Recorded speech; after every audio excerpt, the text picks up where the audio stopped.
સુરતમાં એબીવીપીની દાદાગીરી સામે પોલીસ ફરિયાદ થઈ છે। એમટીબી કોલેજના પ્રિન્સિપાલે 9 સામે ફરિયાદ નોંધાવી દરવાજો બંધ કરી 8 કલાક ગોંધી રાખવાનો આરોપ લગાવ્યો છે। ગોંધી રાખ્યા અને હુમલાનો પ્રયાસ કર્યો હોવાનો આક્ષેપ કર્યો છે।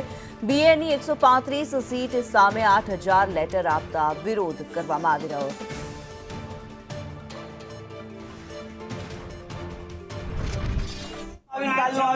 नाम दुबई से टाइगर लो याद रखो शर्म આવી જોઈએ સાહેબ સાહેબ તમારાથી સોલ્યુશન થાય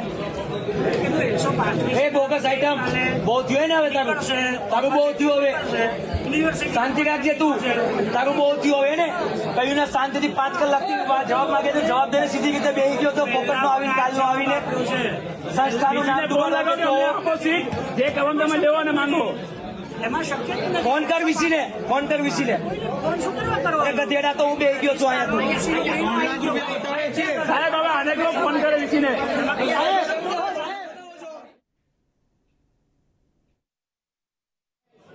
સાહેબ તમારાથી સોલ્યુશન થાય। સુરત એમટીબી કોલેજમાં જે રીતે પ્રિન્સિપલ બુદ્ધેશ વ્યાસ સાથે કેટલીક ઘટનાઓ બની હતી। એબીપીના કાર્યકર્તાઓ તેમને 8 કલાક સુધી ગોંધી રાખ્યા હતા। સમગ્ર ઘટના સામે આવી છે, પોલીસ ફરિયાદ પણ નોંધવામાં આવી છે। તો હાલ ઇન્ચાર્જ પ્રિન્સિપલ આપણી સાથે જોડાયા છે મુકેશ પટેલ સાહેબ। શું કહેશો, કઈ રીતની સમગ્ર ઘટના હતી અને કઈ રીતની સમગ્ર ઘટનાને અંજામ આપવામાં આવ્યો હતો, કારણ કે આ રીતનું યોગ્ય છે કે નહીં? અત્યારે મેં બીજી ચેનલો સાથે પણ વાત કરી, તેમાં તમને સ્પષ્ટ કહ્યું છે કે કોઈ પણ સમસ્યા હોય તેનું ચર્ચા વિચારણા અને યોગ્ય રજૂઆતથી ટેબલ ઉપર આનું નિરાકરણ કરવા માટેનો પ્રયત્ન કરજો। યોગ્ય જગ્યાએ એની રજૂઆતો થાય તો પ્રશ્નોનું નિરાકરણ થઈ શકે એવું મારું માનવું છે। અને એ રીતે જ તે દિવસે તો જે ઘટના બની ત્યારે એકેડેમિક કાઉન્સિલની મિટિંગ હોવાને કારણે યુનિવર્સિટીમાં હતો અને ત્યાર પછી અમારી સંસ્થા જે છે એમના સાર્વજનિક એજ્યુકેશન સોસાયટીના પદાધિકારીઓએ યુનિવર્સિટીને સાથે પણ ચર્ચા વિચારણા કરી અને પ્રવેશની જે સમસ્યા છે તેનું હલ કરવા માટે જીકાસ સાથે એમના પત્ર વ્યવહારો પણ થયા અને એ રીતે અત્યારે FIBAની પ્રવેશ પ્રક્રિયા ચાલુ છે। સાહેબ, ખાસ કરીને કેટલી ગંભીર બાબત કહી શકાય જ્યારે કે એક પ્રિન્સિપલ હોય, મોટા હોદ્દા પર હોય, PhD કરી હોય અને તેવા અને તે પોતે પ્રિન્સિપલ ખુદ એબીપીમાં પોતે ભૂતપૂર્વ કાર્યકર્તા રહી ચૂકે, RSSમાં હોય છે અને તેમની સાથે આવા ગેરવર્તન કરવામાં આવતું, તો કેટલું યોગ્ય કહેશો તમે આ એબીપીના કાર્યકર્તા દરમિયાન? કોઈ સાથે શું કહેવું એના કરતાં હું જનરલી વાત કરું તો કોઈ પણ શિક્ષણ સંસ્થા હોય અથવા કોઈ પણ સંસ્થા હોય ત્યાં ભારતીય કલ્ચર જે છે આપણું શિસ્ત સાથેની વાતો, આપણી જે સંસ્કારિતા છે તેનું પાલન થાય એનું તો પહેલેથી આગ્રહી છું। એબીપીએ વિરોધ કર્યો હતો 135 સીટ સામે 8000 જેટલી સીટ ફાળવી દેવાની, તેનો વિરોધ તેને લઈને તેનો વિરોધ કર્યો। આ કેટલી સાચી છે અને આ મામલે કઈ રીતે તપાસ થશે?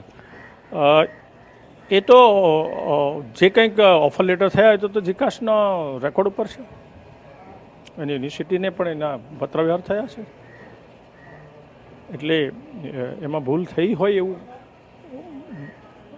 એમાં હોય તો પણ એનું નિરાકરણ પ્રશ્ન જે તે સંસ્થાઓ સાથે જોડાયેલા યુનિવર્સિટી છે, જીકાસ છે, અમારી સંસ્થા છે, એના સાથેનું નિરાકરણ કરવાનો પ્રયાસ એ જ એનો ઉત્તમ ઉપાય હોય છે। આપ ઇન્ચાર્જ પ્રિન્સિપલ છો, તો હવે આ ઘટનાને આપ ખુદ કઈ રીતે જોશો, કારણ કે ઘટના ખૂબ જ દુઃખદ બની છે અને આ રીતનું તેમને ગોંધી રાખવાનું અને તેમનું તેઓ પોતાનું શ્વાસ પર રૂધાઈ રહ્યું હતું, ત્યારે આપ ખુદ કઈ રીતે આ ઘટનાને જોશો? એ આખી મેં તમને પહેલાં પણ કહ્યું કે એમાં હાજર નહોતો તે દિવસે અને એની યોગ્ય રજૂઆત જે તે મારે સાર્વજનિક સોસાયટીને પણ એની ખ્યાલ છે, યુનિવર્સિટીને પણ ખ્યાલ છે અને એના માટે જે કંઈક હોય એ સંસ્થા અને યુનિવર્સિટીએ પોતાના નિર્ણયો જે તે સમયે પ્રવેશ માટે તો લીધા છે, જાણ પણ કરી છે, પ્રવેશ પ્રક્રિયા શરૂ થાય એ માટેના અમે પોતે પ્રયત્ન પણ કર્યા છે, બધાએ પ્રયત્ન કર્યા અને એને કારણે જીકાસે ફરી પાછા FIBAના પ્રવેશ આપવાની છૂટ આપી છે। બિલકુલથી ઇન્ચાર્જ આચાર્ય મુકેશ પટેલ હતા, તેમણે જણાવ્યું કે જે પ્રકારે પ્રવેશ પ્રક્રિયા આપવાની હતી તે આપી દેવામાં આવી છે, પરંતુ જે ટેકનિકલ ખામીઓ સર્જાય છે તેની સાથે ચર્ચાઓ પણ કરવામાં આવી છે, પણ જે ઘટના બની છે તે ખૂબ જ દુઃખદ ઘટના છે, તેને લઈને પણ તેમના જે વૃદ્ધ થયા છે તેમના દ્વારા પણ કાર્યવાહી કરવામાં આવી છે। કેમેરામેન અજીત પટેલ સાથે જયેન્દ્ર પાંડે, સંદેશ ન્યૂઝ, સુરત।